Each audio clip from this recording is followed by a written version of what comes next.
Petang semalam, aktiviti memancing seorang lelaki di Sungai Sigapon, Keningau, Sabah tidak semena-mena berakhir dengan penemuan rangka kanak-kanak lelaki. Bangsa Muhammad Aidan Ridwan Abdullah 10 tahun ditemui selepas pemancing itu menghidu bau kuat sebelum menghampiri kawasan berkenaan.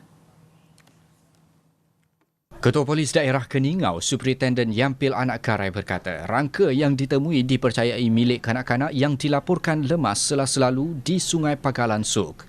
Rangka itu ditemui kira-kira 23 km dari lokasi mangsa dilaporkan lemas. Pemeriksaan lanjut mendapati rangka berkenaan tidak sempurna dan dipercayai dimakan haiwan liar. Pengecaman oleh ibu mangsa mengesahkan rangka terbabit adalah anaknya berdasarkan struktur gigi. Dalam kejadian sela-selalu, Muhammad Aidan bersama datuknya hilang ketika memeriksa bot di Sungai Bagalan.